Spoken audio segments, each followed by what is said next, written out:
How to keep screen on in iPhone. Hey everybody, welcome back to our channel.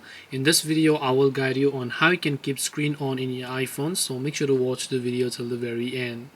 Now if you would like to keep your screen on your iPhone, I'm assuming that you might be talking that whenever you leave your screen idle you just want it to turn off, but by default it gets turned off after a couple of seconds, a couple of minutes that you have set. You want to set it to never, so that it never goes off unless you press the power button located on the side. So in order to actually enable this setting, you have to go to the settings option over here, and once you go to settings option you have to just go to this option right here which says display and brightness, and then just tap on it. And once you go to this option right here known as display and brightness, what you want to do is right here, if you scroll down a bit further, you'll find an option called auto log. Mine is actually set to 5 minutes because just in case I forget it, I want it to turn off after 5 minutes until I don't touch my screen.